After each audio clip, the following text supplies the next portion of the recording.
take care of some of the logistical housekeeping things for today. First of all, I just want to say good evening and welcome everyone. Everyone from our This is Tucson membership side of things and the CCP membership side of things. And we're so excited to have both members from organizations joining us today for our virtual event. I'm Veronica Cruz and I am one of the writers for This is Tucson. If any of you might not be familiar with This is Tucson and our work, I'm going to share our screen for just a second, or share my screen for just a second, and tell you a little bit about who we are and what we do before we kind of kick things off here. Let's see. All right, so this is Tucson.com, and we are a digital publication. We're run by a team of 5 amazing women, many of whom are on the call with us today as well. We write stories about the Tucson community.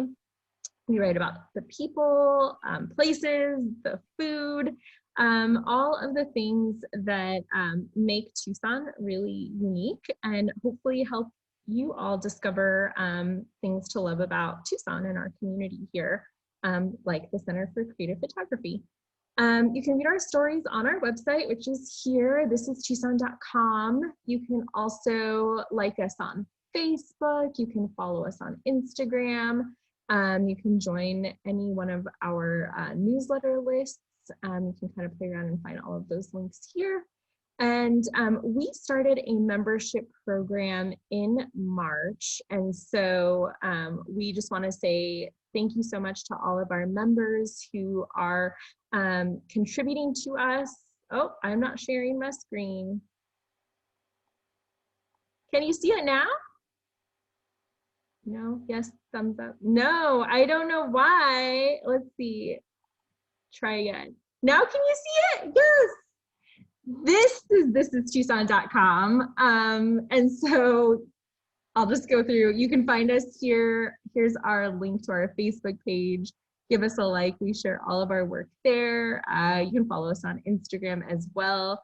Here's some info about our membership program. Like I said, we started that in March, so just a few months ago, and our members contribute to us financially and help support the work that we do to bring you stories about this place that we all love so much. So be sure to follow us there. Gonna stop sharing now. Did that work? Yeah, okay, cool. So we are so excited to be joined by so many of the amazing experts at the Center for Creative Photography, who are going to give us an insider's look at the center, its role in our community, and the work that they do there.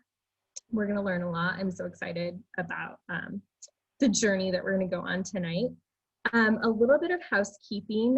We do expect the program tonight to be about an hour and a half long. We will be recording, so if for some reason you need to leave a little early, we will send you the link so you can pick up where you left off. We also want to invite your questions as well. So please feel free to leave those in the chat. You can find the chat function at the bottom of your Zoom screen. Just look for the little speech bubble.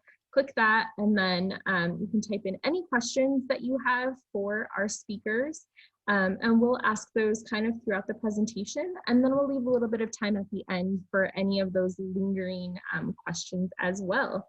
So I'm going to turn it over now to Britt Palomares, who is the membership coordinator at the Center for Creative Photography, and she's going to introduce our experts and tell us a little bit more about the center and its work. Thank you, Veronica, and thank you, huge thank you to This is Tucson for asking us to be a part of this event tonight. We are all so excited to have this opportunity to connect with our members and This is Tucson members in this way. So as Veronica said, my name is Britt Palomares. I'm the membership coordinator over at the Center for Creative Photography. About 3 years ago, we built a new membership program from the ground up at our institution, and it's now grown into a tight-knit community of just under 300 member households and 275 student members. Just like most membership programs around the world right now, we pivoted from offering many of our more tangible benefits like receptions, reserved seating, and store discounts to offering virtual events, deeper digital access to our collection, and providing a space where a sense of community and curiosity around the medium of photography can flourish. We were able to do this with the participation and advocacy of our members.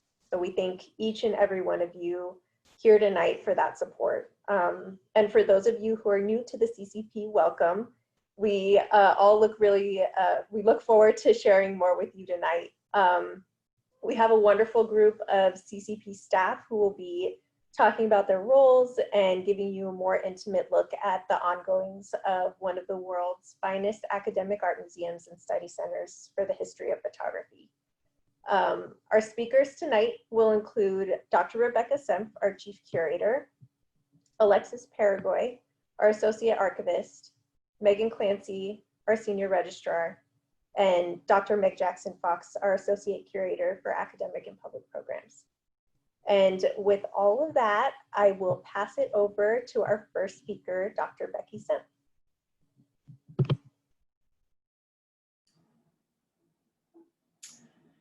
Hi all. As Britt said, my name is Becky Senf, and I'm really excited to share a little bit tonight about the CCP and what we do. I work as the Chief Curator for the center, so I'm responsible for exhibitions, and I am part of committees that work on new acquisitions, both prints and archives. Meg, if you would advance the slides. So I'm going to talk about the center, I'm going to talk about its founding, and then I'm going to talk about our collection a little bit, and then I'll pass the baton on to Alexis. So this is a close-up view of the front of the Center for Creative Photography building. Next slide, please, Meg. And here's a sort of pulled back view of the center. So we're on the campus of the University of Arizona in part of the Arts District, which is the northwest corner of the University of Arizona campus. So we're located at the corner of Speedway and Park. And the building is open to the public. We have exhibition space there where people can come and see what's on view. We also ordinarily have public programs that are available in our auditorium that are free and open to the public. Next slide, please. If you have been, you've maybe attended one of those programs or visited our exhibition space. This is our main gallery space. We have about 5,000 square feet of gallery space. This is actually quite an old image. We've renovated since this picture. But this is where we make our collections available to the public. May I have the next slide? We also have a space at the Phoenix Art Museum. So this is a picture of the new front entrance of the Phoenix Art Museum. Next slide, please. And we have a dedicated gallery space at Phoenix. It's called the Doris and John Norton Gallery for the Center for Creative Photography. And our space there is about 2,500 square feet, so about half the size of our main gallery space in Tucson. But this is a regular exhibition space dedicated to shows from the collection at the center. It basically gives us more gallery space to share exhibitions with a very different public at the Phoenix Art Museum, since it's a different kind of museum and located in a very different place. Next slide, please. So I'm going to talk about the collections, and this is actually a picture from our archive vault. The CCP is unlike most museum collections in that we have not only fine prints, but we have archives, and Alexis will talk more about the specifics of that. But I just want to acknowledge that as a curator for the center, we have access to not just the finished artworks, but all of the materials from the artist's life that help us understand those finished artworks, and that informs our research and the way we think about the photographs, and that then changes the kinds of exhibitions we can do. Next slide, please. So you maybe have heard of this guy, Ansel Adams. Ansel Adams is a famous landscape photographer from the 20th century. I actually wrote my doctoral dissertation on Ansel Adams. So if you're not careful and you ask me the right kind of question about Ansel Adams, we could all be here for the rest of the night, because I would happily talk to you forever about Ansel Adams. But for this story, I want to talk about him as the co-founder of the Center for Creative Photography. May I have the next slide? So Ansel Adams was from the San Francisco Bay Area and is very closely associated with California and Yosemite Valley. But the reason that his archive and his institution is here in Tucson is because of John Schaefer. Dr. Schaefer was a very young university president, as you can see here, looking very dapper. And he, as a young university president, decided that if he was going to have this job with all this responsibility, then he wanted to do fun stuff too. And one of his ideas of something fun to do was to invite Ansel Adams to have an exhibition at the University of Arizona Art Museum. Dr. Schaefer is a chemist. That's what his PhD is in, but he was an amateur photographer and thought it would be really cool to have an Ansel Adams show. And Dr. Schaefer talks about how he was so young and so naive in the ways of fundraising and donor relations that when Ansel Adams came to have his exhibition in Schaefer approached him, and without decades of whining and dining him, suggested that maybe he would consider donating his archive to the University of Arizona. And Ansel Adams, who was a Westerner and a pretty straight shooter, said, well, I actually was planning to gift my archive to the University of California, Berkeley, the Bancroft Library, where the Sierra Club archive is, and they were gonna think of me in that environmentalism context. But if you want to talk about putting me in a photography context, we should discuss. So they spent a week in December of 1974 at Ansel Adams's home in Carmel, California. And at the end of the week, they had an idea for creating a new institution, one that didn't exist in the United States, that would collect the archives of living photographers to facilitate the study of the medium of photography. Next slide, please. And so within just 6 months of their meeting in California, they inaugurated the Center for Creative Photography with Ansel Adams's archive, but also the archive of these men, Frederick Sommer all the way to the left, Ansel Adams is next to him. Harold Jones is in the middle. It wasn't his collection, but Harold was the first director of the Center for Creative Photography. Next to Harold is Wynn Bullock, and next to Wynn is Harry Callahan. So it was their archives plus that of Aaron Siskind that founded the Center for Creative Photography. And as you can see, this is a group of men. The photographers whose archives began the center were all modernist photographers. They were all art photographers. They were all white. And the heyday of modernism was really in the 40s and 50s. So when the center was founded in the 70s, these were not the cutting edge photographers. These were the foundational photographers in American photography. They created a stable base. These were the mentors and the teachers of the young generation of photographers in the 1970s. May I have the next slide? But what happened was, on this very stable base of these white art photographers, modernist photographers, the center began to immediately collect in a very diverse way. And so I'm just going to briefly go through 4 slides here and talk about the ways in which the center collected and expanded the way we thought about what photography could be in a collection like the center's. So here on this screen, we're seeing things that were acquired in the 1970s. So I'm gonna start on the upper left.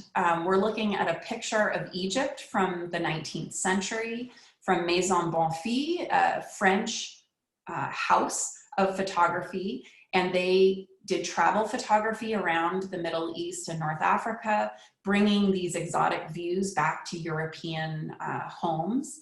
And so that was a kind of expansion of what we collected. Next to that is the work of George Fisk, a late 19th, early 20th century photographer of Yosemite Valley. So this is somebody that Adams looked up to and wanted to bring into the collection. Next to that, we see a print by Edward Weston. So Edward Weston's archive came to the center in the first few years of our existence, along with the archive of Sonia Skoviak. And that's the picture to the right, the beautiful profile portrait with the stripe in the background. Sonia Skoviak was a lover and mentor and apprentice of Edward Weston. They worked very closely together, and she passed in 1976, and her brother brought her archive to the CCP. And so that was the first archive of a female photographer that we brought in. On the lower left, we have Max Yavno, so a street photographer working in California. Next to that is the work of Marguerite Mather, another lover and colleague of Edward Weston's. Here we're seeing a platinum print in the pictorialist style. And then next to that is a work by Linda Connor, who was one of the very few landscape photographers working in the middle 1970s as a woman. And so her work entered the collection right away as well. May I have the next slide? And then that expansion of how we think about photography gets even bigger in the 1980s. So the first image of that very pale succulent is by Don Worth, who was an assistant to Ansel Adams and was also a pianist like Ansel Adams, so was influenced by his thinking about music, not just about art, visual art. Next to that, the picture of jazz musicians is by Roy DeCarava, the first African-American photographer to receive a Guggenheim Fellowship back in the 1950s.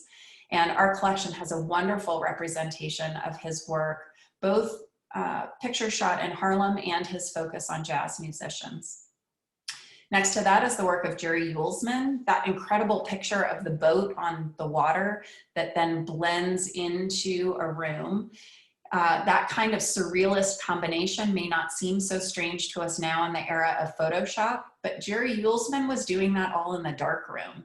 So this is a very old-fashioned style of blending two different negatives to create a scene that can't exist in reality. Next to that is Luis Carlos Bernal, Arizonan photographer who worked in color, documenting the barrios in Tucson and around southern Arizona. Next to that is the work of Ralph Gibson. His was the first archive of a young photographer to come into the center. We acquired the archive of Ralph Gibson before he'd really proven himself. And so that was an interesting way to commit to a young photographer, thinking about the work that he would produce, not the work he'd already produced. Next to that is the work of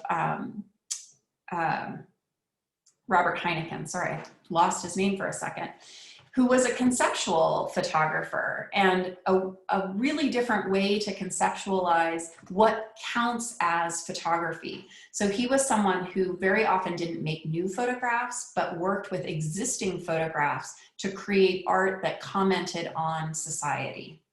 And then we can see other pictures across the bottom, but I want to call particular attention to the picture of soldiers by W. Eugene Smith.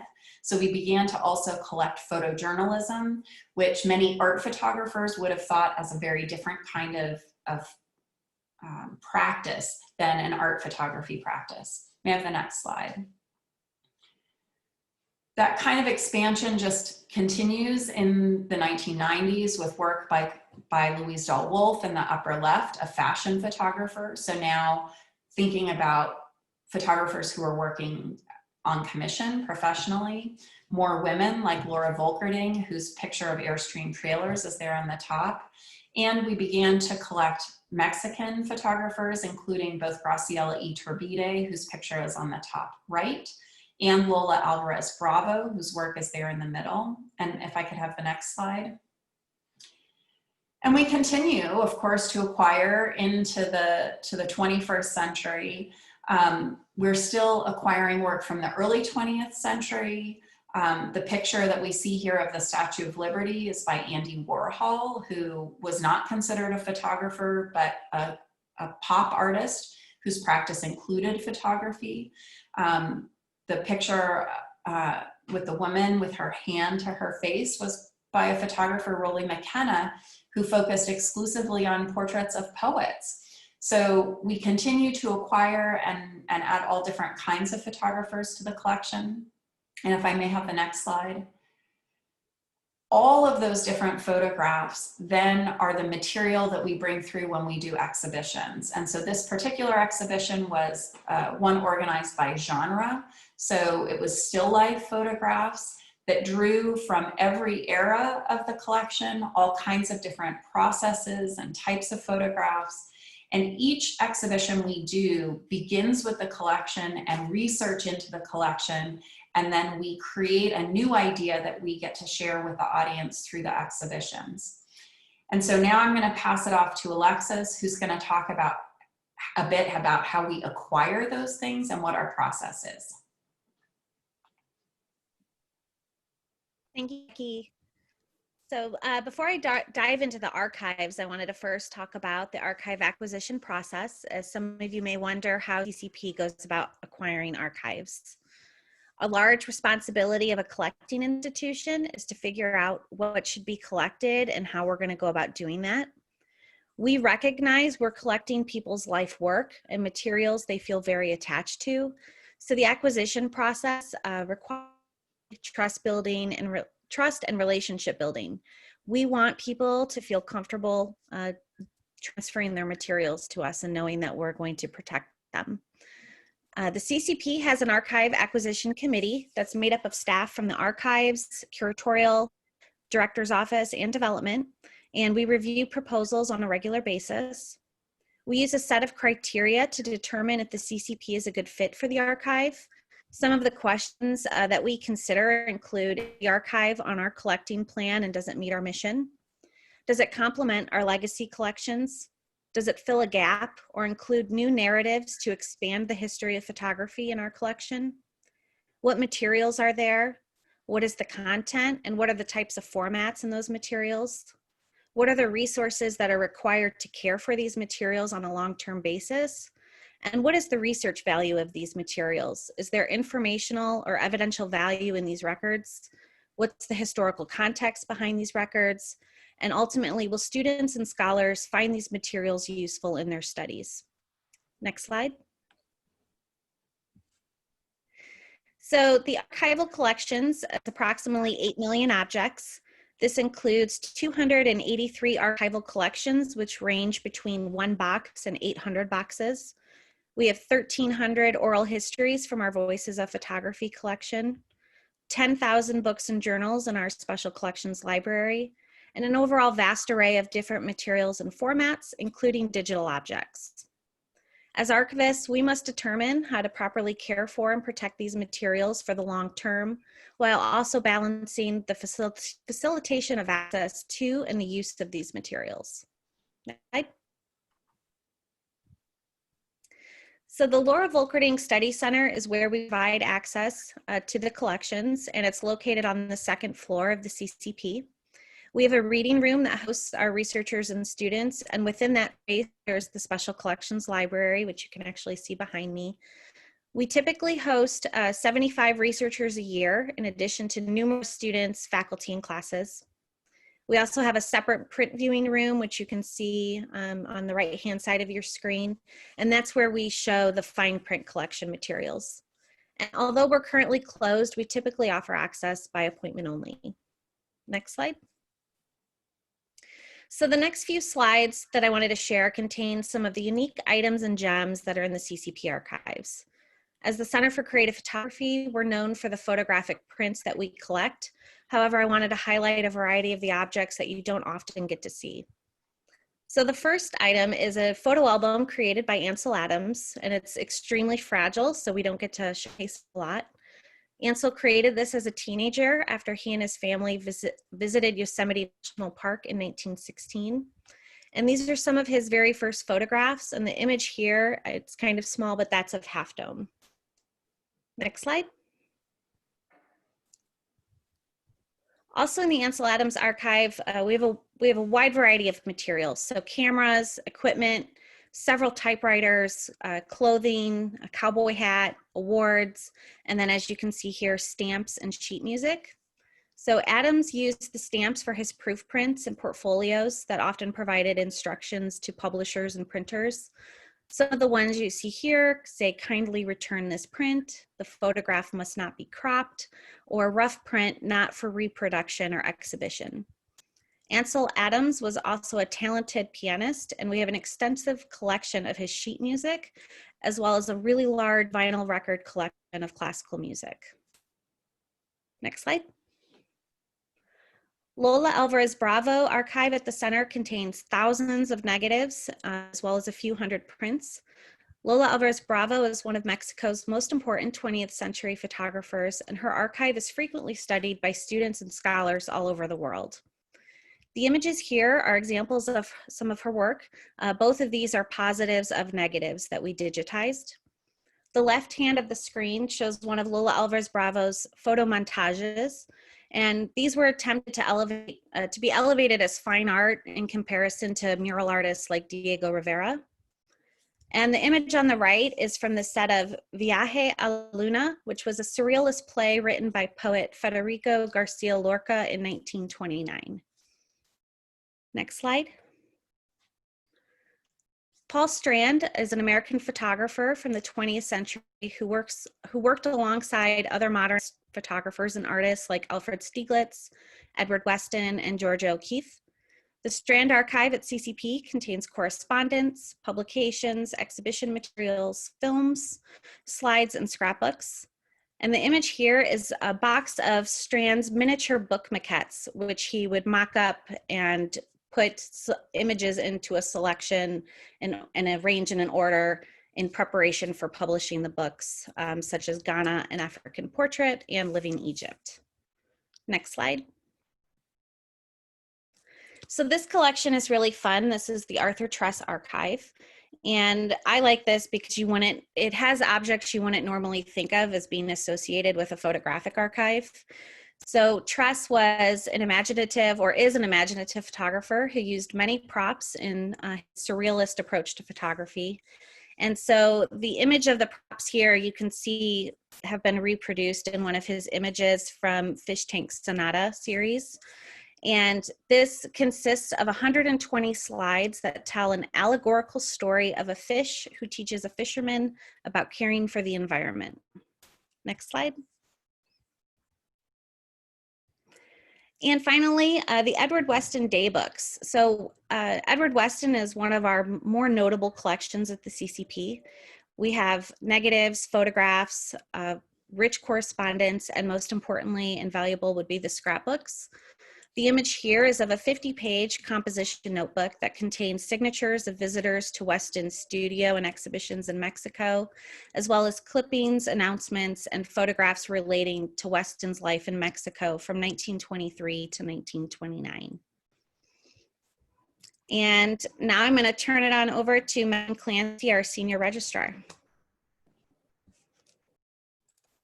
Thank you, Alexis. Hi, everybody. So I'm Megan Clancy. I'm the CCP's senior registrar, and registrars are the folks that do stuff with the art. So as Becky showed you all of the things that we collect, you know, the beautiful photographs, Alexis showed you all of the cool stuff in the archive. Registrars, my group, are the people that get it places and show it.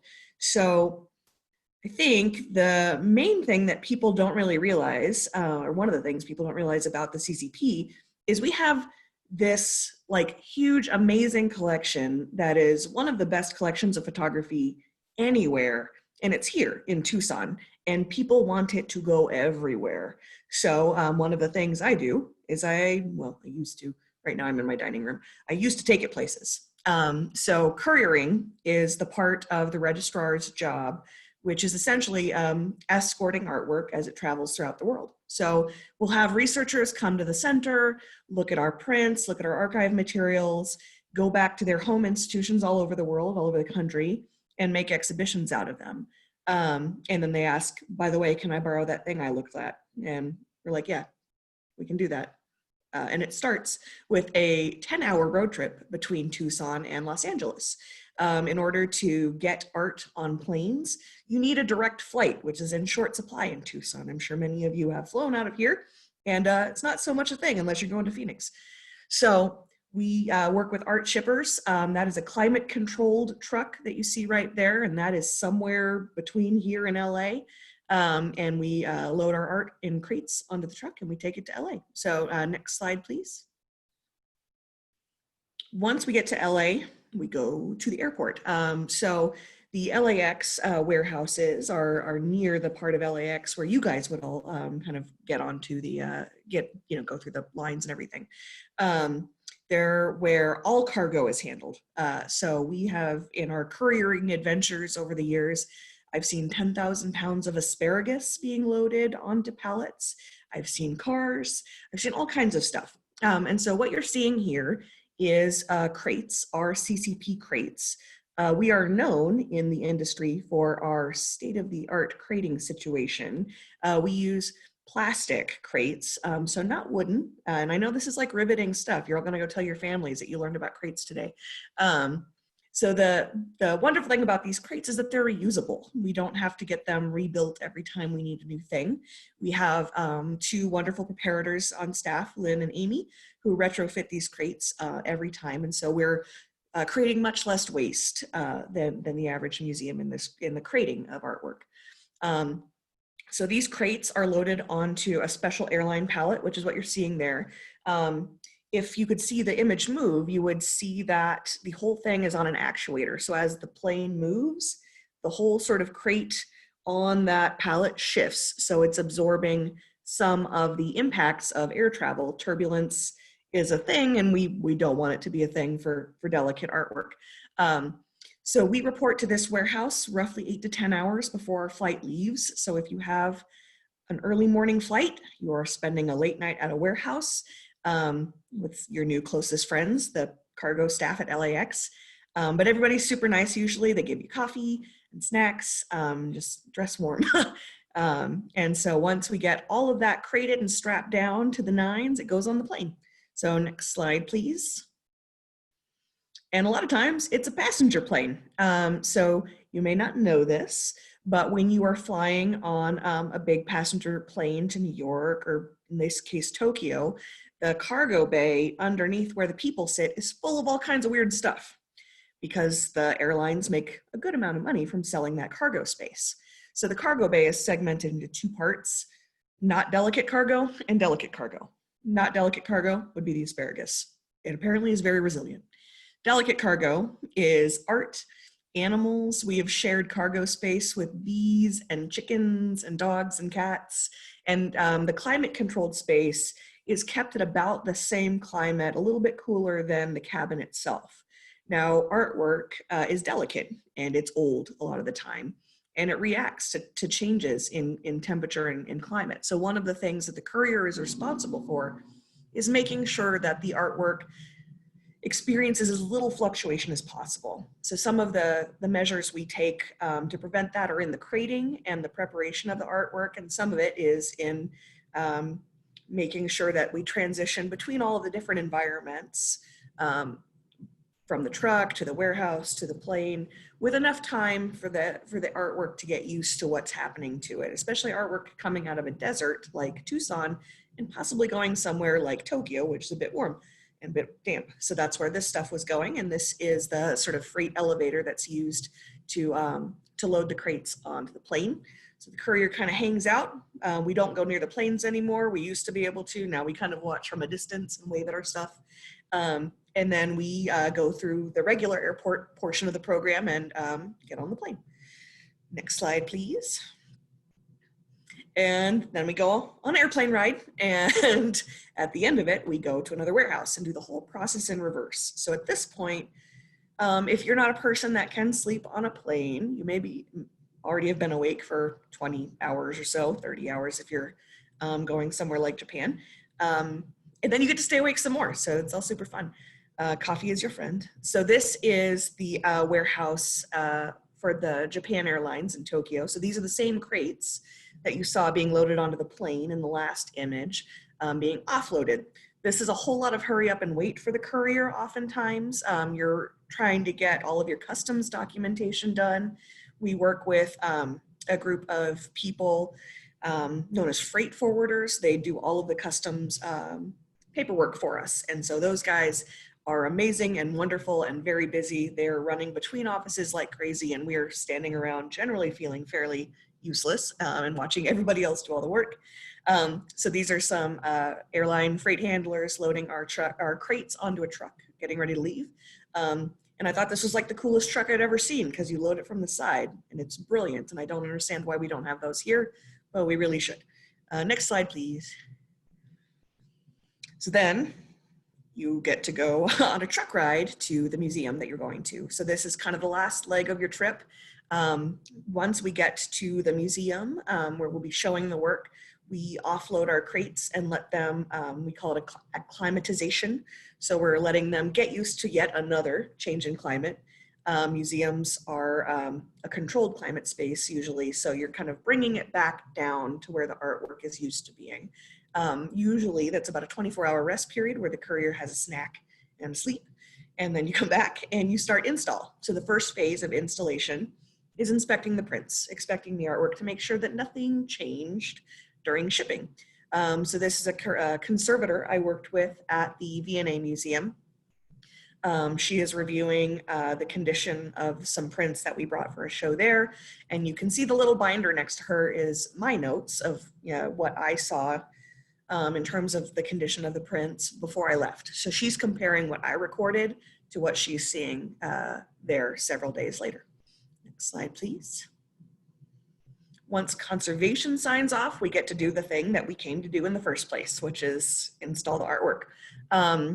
Every curator is different. They all have different processes. Some do painstaking layouts beforehand to make sure that as they're planning this show for over the course of years, they know exactly where everything's going to go.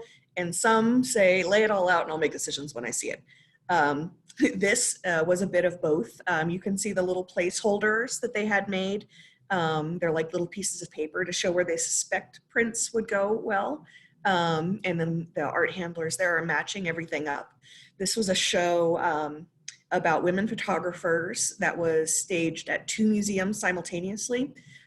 So the early photography was at Musée d'Orangerie here in Paris, and the later work was at Musée d'Orsay. So for this trip, I was spending time running between the 2 museums to oversee installation at both. So we would kind of get a little bit of layout done at one museum. I would run and cross the river and run some more, and then do some more layout and kind of run back and forth over the course of a few days. It was pretty cool. Next.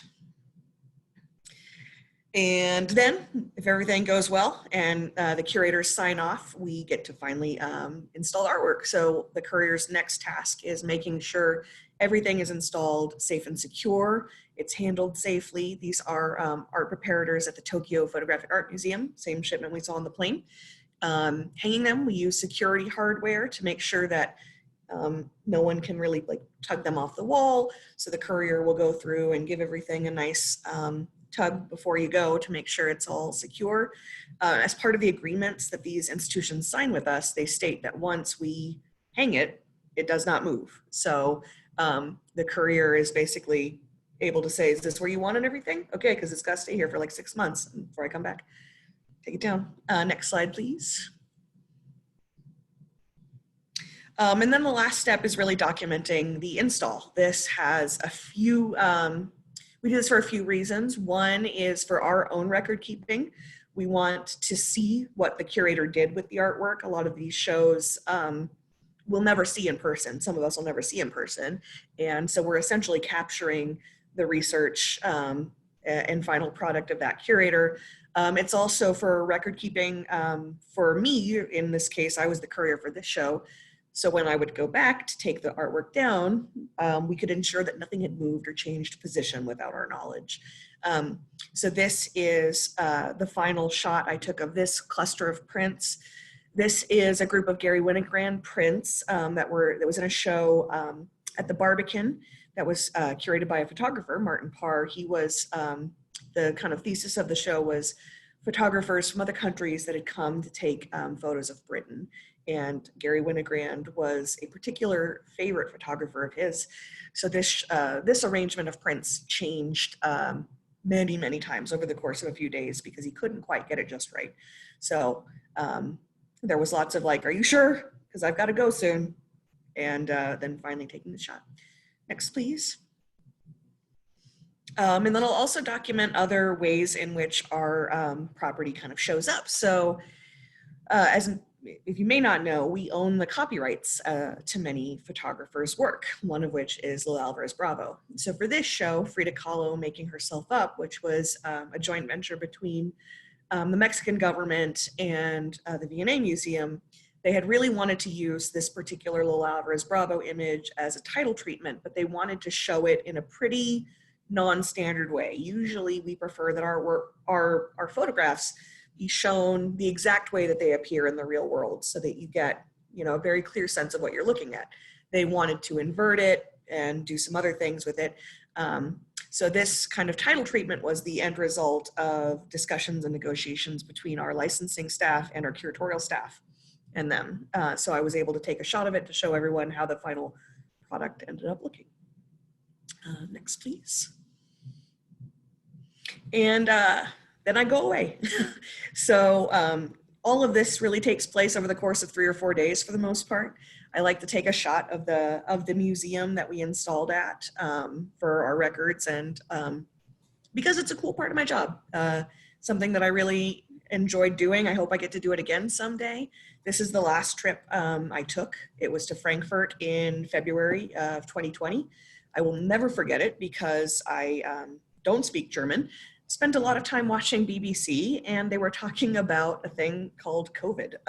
And I remember thinking, I might want to go home soon. So then I did. And this show is actually still in Europe. It's in Denmark currently, and it is the first time in my professional life as a courier that I'll be doing it all virtually. So when we start to take down that show at its current institution in Denmark, I will be doing it via Zoom, just like we're doing this today. Next slide, please. And these are some of the other places that I've gone to and that we saw in the slideshow. The Tate Britain, or Tate Modern, sorry, Barbican, Musée d'Orsay, and V&A. Some of the places that I've gone in my 5 years at the CCP. And with that, I will hand it over to Meg Jackson-Fox. Hi, I'm Meg Jackson-Fox, Associate Curator of Academic and Public Programs. And what that means is that I run the educational initiatives and any kind of public programs. I work closely with Britt for members events, to be tied closely with our programs and educational initiatives. And I work with the curatorial department. And so the way I usually describe the CCP to our students is that we are really this 360 experience of photography. So in addition to the collection and the preservation and the circulation of our collections, our charge at the center is to really animate and activate our holdings. So, so that these collections have a number of different lives. For example, we teach classes, which you see here, myself and our archives colleague, Emily Wyrick, teaching classes through our collections. We teach them in our exhibition spaces, and this is classes from the University of Arizona to schools in surrounding Tucson. We're also starting to do remote online teaching with everyone. So one silver lining to all of our circumstances is that we've had the opportunity to work with faculty and photographers and students across the country. And we're excited to continue to expand that. Our curatorial department, which also consists of our education team, designs public tours and talks to community groups like you all, as well as print viewings, kind of like the ones that you see to the left here. Maybe some of y'all have come to one before. I see them kind of like a pop-up exhibition. So they're really a lot of fun to do. And we've done them on the Bauhaus, at the 100th anniversary of the Bauhaus. We've done them on Ansel Adams prints. We've done them around themes like glass and photography. So it's just a lot of fun as a curator to get to do that and to get to have those conversations spontaneously with the public, as well as exhibitions and programs like I was mentioning, but those are actually free and open to the public, so you're always welcome. And so to end out, and before we open it up for conversation and questions, I just thought that, that we would briefly share some highlights in our upcoming exhibitions and programs and let y'all know places where you can engage with CCP collections right now, no matter where you are. And to begin, we will have in our main gallery, it'll be the Finding Meaning and Offering of Photographs for an Uncertain Time. And I'm sure it will come as no surprise to all of y'all that our exhibition plans were completely upended by the circumstances surrounding COVID-19. And so ultimately our curatorial staff needed to develop a new exhibition, and we did it solely from our collection. We actually were gonna have kind of a circumstance like Megan was describing, where we were gonna have a photographer bring her work in from elsewhere. And I think she's located in New York. And that just isn't an option at this point. So we're really going to be working from our holdings, which is an exciting opportunity for us too. So the intention for this particular exhibition is to use photographs to open up a space to reflect and to feel and to create a kind of dialogue about what is a very personal and still kind of really a quite collective experience in this historical moment in 2020. And especially as curators and educators in the arts, it's kind of our instinct to investigate our moment through art and through images. And what we wanted to do, what the curators wanted to do, is really open space for that kind of reflection. So this is actually hot off the press. So we just decided today that we'll be opening the digital version of this through our CCP app, our new mobile app called CCP Interactive, which you can get on your Apple Store or on the web. But we're gonna have our first opening of this on October 29th. And so you'll be able to read essays, really kind of quite reflective essays from the curators, and look through a selection of images that have been really speaking to us right now. So we're really excited to share that. Another exhibition that we have that pending is by our curatorial assistant, Adam Monahan. And this is about photographic materials, also drawn from the CCP collection, sent through postal mail. And I'm super looking forward to seeing photographs as letters materialize, because it's not only going to be a beautiful show, which you can see by the images, the two selections here. And Adam's been working on a new kind of exhibition hang where you can actually see both sides of the material, because, for letters, of course, you want to be able to see what's on the back side as well. And that's not really our typical exhibition style. So they're trying to really think about how you can have the back and front experience of these letters. But it will also give us this really precious opportunity to glimpse into photographers, their personal relationships and professional relationships as we read these notes to one another, and there's thoughts and responses. So it's just a really super lovely idea, and I'm really excited about it and excited to teach with it and excited for y'all to see it too. Speaking of our satellite in Phoenix, we have an exhibition. It was originally planned for this summer, and now it's going to be it's slated currently to open in July 2021. And this is Freedom Must Be Lived, Miriam Palfy's America. And this is going to be designed by our new Norton curator for Phoenix, Dr. Audrey Sands. And what the exhibition means to do is trace the career of Miriam Palfy, who believed that photography had the ability to give rise to social change. So it's also really interesting that it continues to be a pressing, brings up pressing issues of our times. So Palfy documented civil rights activism, the forced relocation of Indigenous peoples and the reduction of native lands, and living conditions for nursing homes in the Northeast, so just to name a few. And then lastly, waiting in the wings, we have Photojournalism 2020, a think tank for an unimaginable present. And this is an interdisciplinary study of news images historically, so images that we have in our collection that we've been collecting over the course of it's like roughly 120 years or so. And this is, when you think about those kinds of images, these are the ones that were on, dominated by newspapers and magazines and journals. And we're really thinking about that relationship with those historical news imageries, with the news images that we see today and the kinds of platforms that we find them on. So many of us receive, and especially the generations like Gen Z, Millennial, et cetera, that we have all of our, so many of our experiences with news images through social media platforms, so that you, at the same time that you have these traditional news outlets on the social media platforms and you engage with those images and information, you also are having that experience with images that were uploaded by normal citizens or uploaded by your friends or family. And so that we're really thinking about how we can create a conversation between those historical images and those images that, and that kind of like citizen photojournalism experience that we all have now. And even more exciting is that this exhibition will be the first in CCP's new, beautiful, perfect gallery. And it is an absolutely stunning space that we cannot wait to share. And there will be more news and details, so many ideas circulating around it. We're so excited about the gallery and its mission coming out soon. And then on that topic, I just wanted to share a couple of our upcoming programs that are related to photojournalism. And these are all virtual. We've decided to stay virtual pretty much the rest of the fall. We're not sure about the spring yet, but we'll, just as I think everyone is having to do, we're taking it as it comes. And we had our very first installation of the photojournalism programming last night with Cheriss. And this is a photographer out of Washington, D.C. She is president of the Women Photojournalists of Washington, and she's an educator with Howard University. So she just does a ton of things. And it was so interesting to listen to her talk about her practice and share some of the stories around having these experiences covering the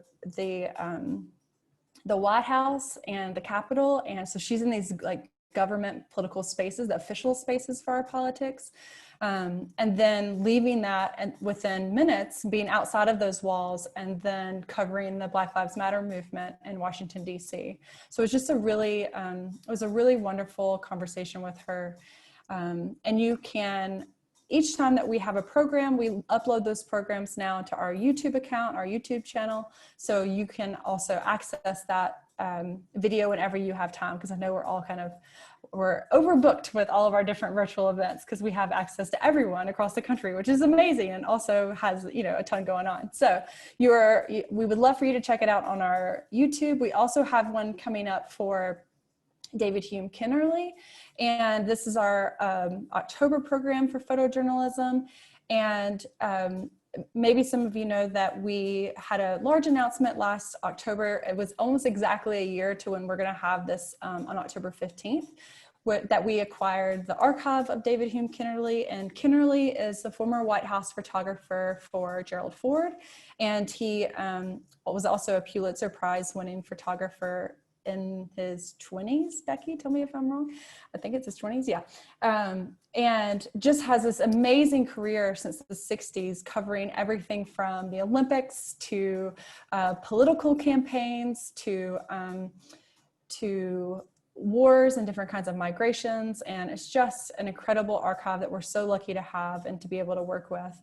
And so he's going to come back and talk about, kind of reflect on the last year, tell us more about, because each time he makes a photograph, it's essentially adding to our collection. And so he's going to talk about his work in the last year, and then have these reflections, these kind of like larger reflections on the things that are happening currently, the experiences of 2020, the American political campaigns and what it would usually be like and kind of what the experience is like right now, on protests and how you cover protests, like how do you think about photography in these moments of crisis. And so it's just going to be a really wonderful conversation presented by the Bank of America. And the last one, which I don't have a slide for, will be in November with the Center for Middle Eastern Studies. And we're working with a photographer from Magnum Photo named Susan Meiselas. And she's been working on Kurdistan and the Kurdish diaspora since the 1990s. So several decades of work on thinking about storytelling and imagery and family imagery through the Kurdish experience. And so she's going to be in conversation with a Kurdish scholar, and we're just super excited about that in November. So I hope you please consider joining us. And then lastly, I just wanted to share a couple of spaces where you can engage with us a little bit more. our digital content is kind of where we exist right now. We all miss art so much, but it's also been really fun to activate these other spaces that we have access to now. And one of those is Instagram, and we have been building artist takeovers by, through emerging artists. And so we've been asking artists from all over the world actually to be a part of this. We've introduced an artist from Mexico City and from Tokyo and from Tucson. So we have just a wide range of artists that we're engaging with and sharing some of their work, which has been a lot of fun. We also have smaller talks on here that engage with those larger talks on photojournalism and really just thinking about the experience of how we're engaging through photography in 2020 in a student series. And we also have collection highlights built by our colleagues like Megan and Alexis, and so they're like giving us these little morsels behind the scenes and these little, like, to me it's like being in an exhibition and reading just a really wonderful little tag next to the artwork, and it's the experience we're trying to build on Instagram. And then we also have Facebook, where you can learn a little bit more about our events, where we're actually now streaming those virtual events, so you don't have to log in or anything. You can just go straight to our Facebook page and engage with that content. And then lastly, our YouTube channel, which I was mentioning before, where you can have access to a number of our past programs. We have a Voices of Photography project, which I think Alexis might have just mentioned, where we've been collecting oral histories from our programs and from interviews, from symposia since the 1970s. We don't have all of that live yet. It's our intention to have it accessible in the future, but right now you do have quite a bit of selection of different things that we've been up to lately. So thank you all so much. This is Tucson for having us. And I can't see the chat. I just wanted to let y'all know. So if you want me to leave up this, I can, or I can pull it down. I think we're probably going to switch to speaker view. If you want to Stop. unshare, stop sharing. Yeah. Oh my gosh. Thank you, everyone. That was amazing. I am so sad that the center is closed right now, because all I want to do is like head over there like as soon as possible to see, to visit and see some of these works in real life. I do want to open up the floor to any questions from our participants and our audience members, questions that they have for any of our amazing presenters today. I certainly have a bunch of questions that I kind of jotted down as you all were speaking. So maybe I'll kind of jump in and break the ice here. Alexis, I wanted to know, what is like the weirdest, obviously it's subjective, but like the weirdest item that is in the archive, or like the most unexpected thing that you've found in the archives? Yeah, so surprisingly, I've come across this item twice in two different archives at two different institutions, and that is dentures. So we have dentures of W. Eugene Smith, and then at a previous institution, we had a curator's dentures in his collection. So that would be one of my top weird things. So does the artist get to decide what part of their belongings will make it, are like going to make it into the archive? Are they like, no, this stays here? Or they're like, take the dentures, take it all? Yeah, there's definitely like a negotiation process. And I would say as we have advanced our practices in collecting, we are more selective in what we take. So do we want to continue to take people's dentures in the future? Probably not. There's like a valid research reason. So we try to negotiate that a bit. And certainly there are things people don't want to give up. What people, a lot of times photographers and artists will think of things that, or they don't think of certain things as being important, like their calendars or their day-to-day activities, their journals, or even their correspondence. They might find it boring, their financial records. A lot of that stuff we actually really do like, and researchers find a lot of value in those materials. So there's often, there's a lot of communication that happens between us and the donor. That's so fascinating. Thanks, Alexis. Yeah. We have some, Veronica? yeah. This is Becky. Hey, Becky. Yeah. I was just going to say, it's interesting though to think about how something like dentures might become relevant in a research situation or even in an exhibition situation. W. Eugene Smith was injured during World War II. He was photographing in World War II and was photographing a soldier and stood up, and a bomb went off right next to him and he was hit. And part of the shrapnel went through his mouth and through the roof of his mouth. And for the rest of his life, in the surgeries that happened to repair it, it was never properly repaired. And so for the rest of his life, he had problems eating.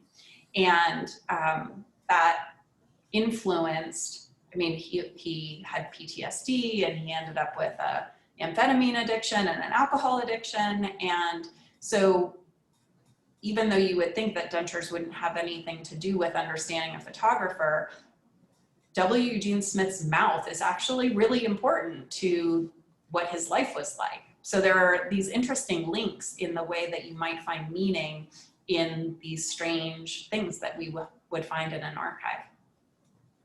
That is fascinating. Wow. Thanks, Becky.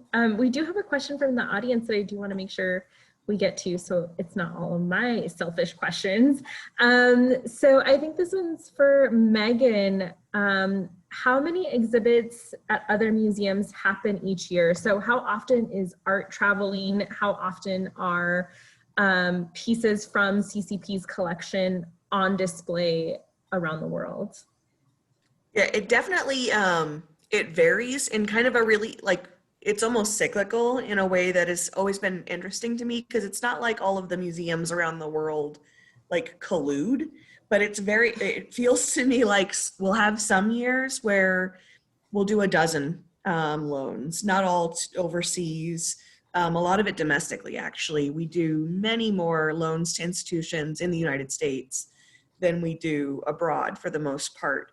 And then there are years that are just bananas, and 2015 was one of those. I did 4 international trips in one year, and we must have prepared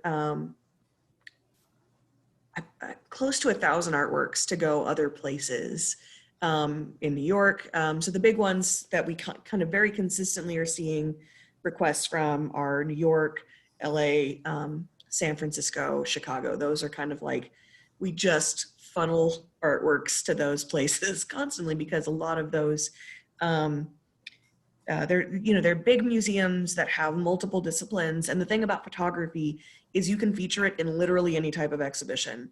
Even if it's not a photography show, there's so much you can gain from having that context.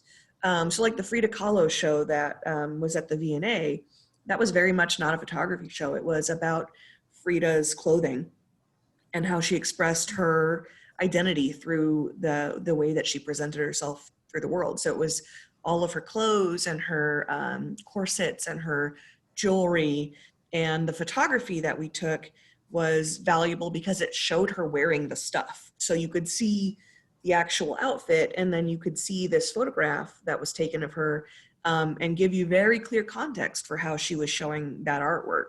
And so if you have no limits on how your collection can be used, it can go all over the place. So like I think I came back from that year with the 4 trips and said I never want to do 4 courier trips, international trips in a year again, because it's, you leave Tucson on a Monday and you come back to Tucson on a Friday, and you've been in Tucson and you've been in LA and you've been in Paris or London or Tokyo. So it's very like privilege whining. I know it's a cool thing, but it's also an exhausting thing. So there are years where we don't have as many of those loans, and I'm pretty okay with it, because you always know, at least until now, you always knew there's going to be another year where there's one of those big shows. But the other part that's always funny to me is you'll have in the like museums not colluding, but sort of it seems like we're colluding vein. It's like the same stuff that gets requested every year. So like Pacific Standard Time is a big exhibition program in California that's designed to highlight the works of Latin American artists. And there are then ripples of that kind of show, or a series of shows. And so for the next 2 or 3 years, we always see an uptick in requests for our Latinx artists. And so then, so the ripples kind of then dissipate, and then something else happens where, someone in New York does a Gary Winogrand show, and then everybody in their auntie is requesting Gary Winogrand. So it's an interesting thing to witness the ripples of cultural heritage throughout the sector. Are you able to anticipate that? Like, do you know, like, this collection's going out, or these pieces are going out, and now this is going to be requested over and over again? Or does it just, it happens when it happens? Sometimes, I mean, Becky and curatorial, they're, very clued into what their colleagues in the museum sector are doing. So sometimes, we get a sense from our colleagues in curatorial about what's hot at the moment. With Pacific Standard Time, it's like the migrations of birds. We know that we're going to get all of the particularly photographers from Mexico are going to be requested there. But then sometimes if someone does a show that's big enough and fancy enough, nobody else will request that artist. So because it's been done and you don't want to compete with that. It also worked the other way around. There was a show for one of our artists in France a few years ago, Siskind, and nobody has touched Siskind for a decade, it seems like, because that one, like, they dropped the mic, shut it down. There's no point. Yes. No one can do it better. Right. So, the curators want to research something new. They want to discover something new. And, with our archives, having such depth of the history of photography there, I think it's also something we can do is say, like, look, dudes, everybody's done Siskind. You don't need to do Siskind. Look over here. Look at this cool, like, female photographer, or this cool Japanese photographer, someone maybe you haven't seen before. So it's a way that, we can promote sort of the legacy of photography in a way that does spread throughout the world when we do our jobs. We had another question specific to your work, and you talked about it a bit toward the end of your presentation about the artwork that now has to come home and how that process is different now with COVID, and that will be done virtually. What exactly is that going to look like? Like, you're going to be on Zoom watching them remove the art and pack it, or? Yeah, so it's kind of a logistical nightmare. We've been working on it. So every registrar in the world, from the moment COVID started, went, oh, this is going to change some things, because we have traveled, we all traveled throughout the world escorting our artwork. There are times where I've gone to LAX and seen a courier from the Getty and been like, what are you doing here? And they're like, I'm taking a painting. What are you doing here? And we're not on the same show at all. And so we have become very reliant on being in person to oversee all of this stuff. So we're utilizing a lot of other resources that exist in art shipping. So to get the items back from Denmark, where they are currently, it's going to be a daisy-chained operation for the most part.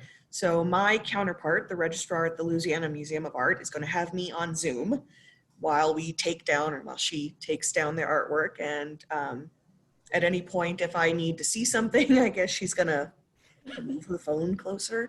We haven't done it yet, so we've done a trial run, and it's a little weird. We're still refining it. Then she will be in the truck with the artwork until it gets to the airport, at what point she will hand over custody of the artwork to one of the freight forwarders, the people that do all the customs clearance for us. They'll be with the artwork until it leaves on the plane. The artwork will be an unattended crate in cargo, which is not something we tend to do, but we're trying it to see how it works. Other museums have gone first and nothing bad happened, so we're not necessarily quite like the trial run. Then a freight forwarder in LA is going to meet the cargo shipment and escort it to Tucson, where then I will receive it. So an operation that has always been fairly complex, but for the most part was linked by one human, is now being linked by multiple humans, many text messages, and probably more than one Zoom session. So it's going to be interesting. It's definitely something that we're considering as a way to decrease our carbon footprint. You know, if it works really well, this is a way we can, you know, travel less. But I also would like to go back to the old way because I liked doing it. So it's kind of 6 of one, half a dozen the other. Yeah, like most things these days, I feel. Any other questions from audience, from our participants? Now's the time, now's the time. I think that maybe last question that I have is probably for Becky. Just like bigger picture, you know, a lot of photography is digital these days, and has been for quite some time. How does that change the type of collections that the museum is acquiring? And also, I guess for Alexis too, how does that change kind of what is in archives? I imagine just the way that photographs are taken now influences the type of like physical materials that you receive. Yeah, let me start and then I'll hand off to Alexis, because truthfully, this does, I think, have a bigger impact on archives than on fine print collecting. Mm-hmm. I mean, we collect digital prints is the answer. And we always have collected digital prints.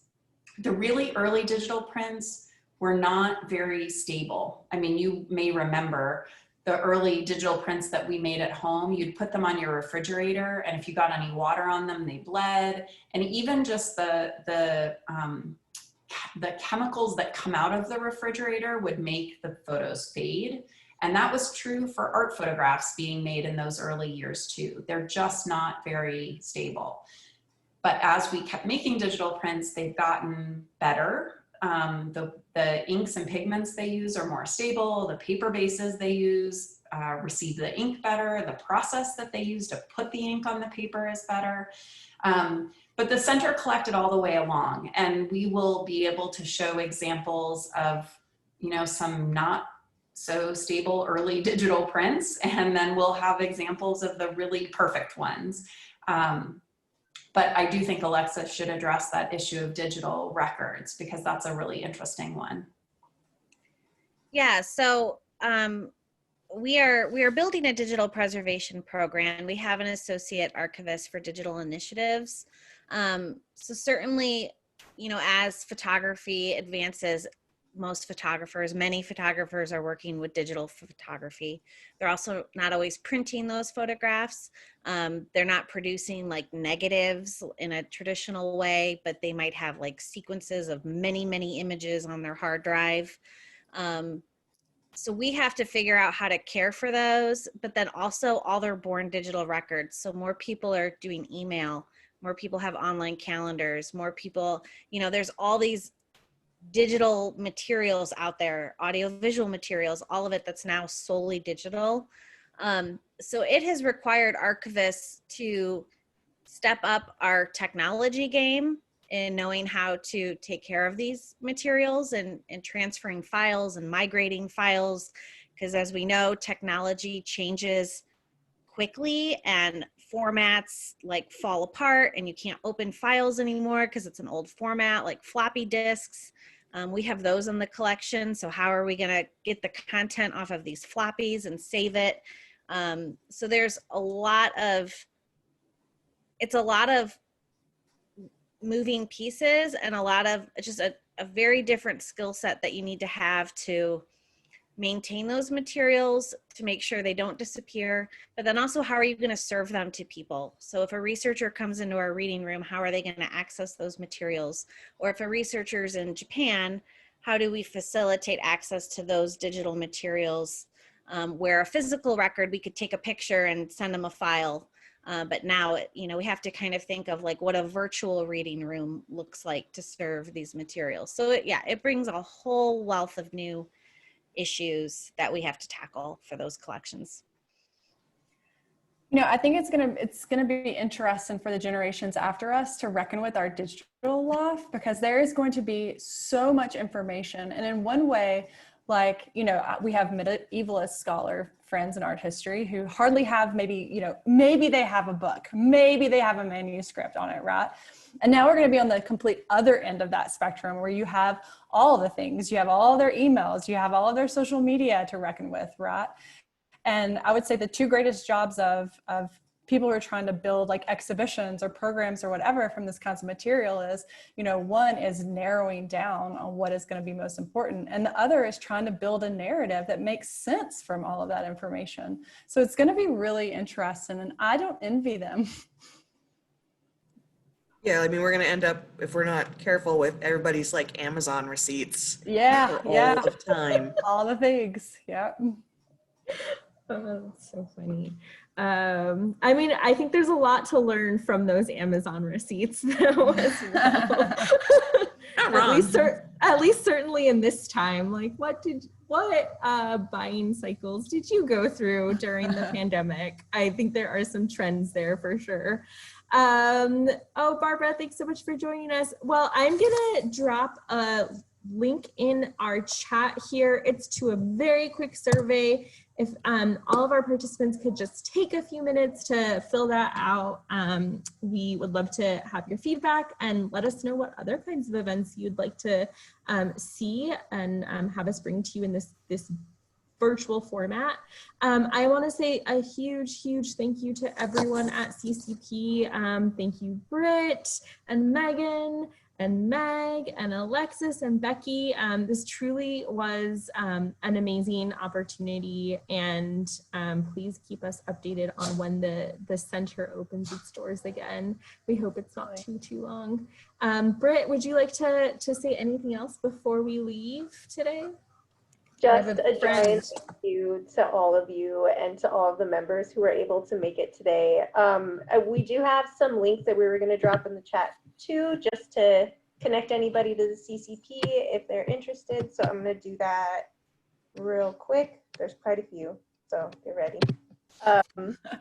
And then that's really it. Just thank you so much to you, Veronica, to you, Irene, everybody at This Is Tucson. And to our members. So thank you. Thanks, everyone. Have a good night. We'll also be sure to send a follow-up email that has all of these links in there too, so folks can continue to keep up with the wonderful things happening at CCP. Good night, everyone. Thank you so much. Buddy.